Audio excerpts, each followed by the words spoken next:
What's up, YouTube? This is Chris Albert back here at my abode. Got a question from a guy named Chad. He said, "Hey Chris, I'm in my first year of lifting. I was just curious about this. Looked around the internet, but I couldn't find much on it. In your opinion, what's the optimal body fat percentage for an athlete if their goal is maximal pound for pound strength?" I ask this because I noticed throughout the different weight classes, especially in Olympic lifting, as the classes get higher, so too does the body fat percentage. I look forward to your response.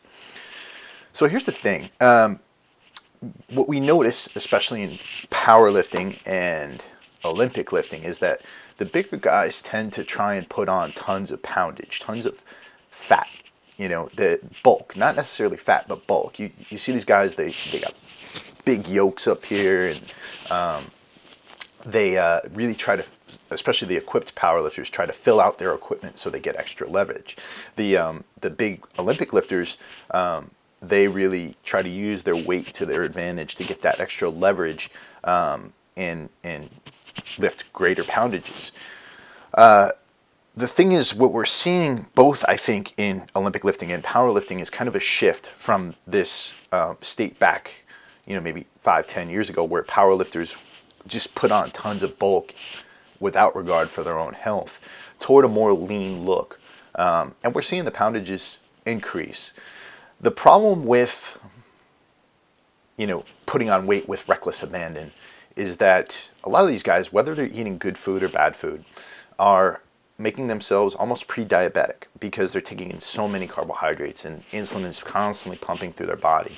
So they're at a point where their cells stop responding to the insulin and their blood sugar goes up. And so what you're going to see with a lot of those types of guys is, yes, they're going to lift tons of weight, but their health as they get older is going to significantly suffer. You'll see things like diabetes, heart disease, Alzheimer's, dementia. A lot of the guys from back in the 70s and 80s didn't live very long.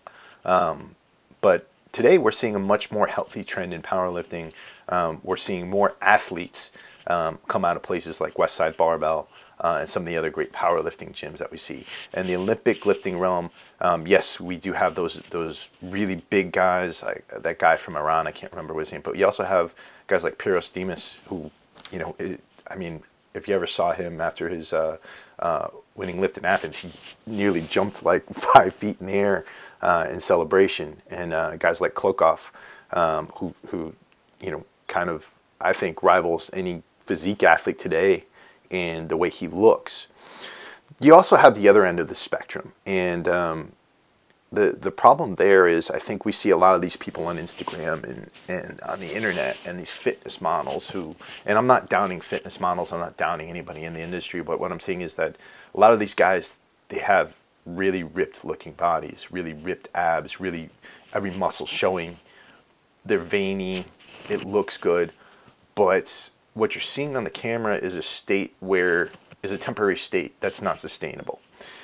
Yeah, a lot of these guys look good without dehydrating themselves. Mike Rashid is a perfect example. He always looks good. But for photo shoots, a lot of these guys take extra steps to dehydrate themselves where their muscles are shown action. I've done it before. I did it for photo shoots. I've done it for bodybuilding shows. And what I would say is, for those of you out there who don't want to take such extreme measures that might have a very big detriment on your health, is that the more muscle you carry, the better you're going to look at more sustainable body fat percentages. Now, what is the optimal body prep percentage? And I would say this for you're a bodybuilder, whether you're a power lifter, whether you're anybody, you want to have a body fat percentage that is going to increase performance and not necessarily focus on the aesthetic side effect. It's a good side effect of working out and lifting. We all want to look good naked.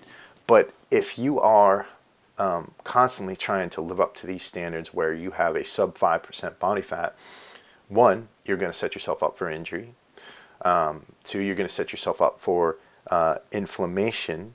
And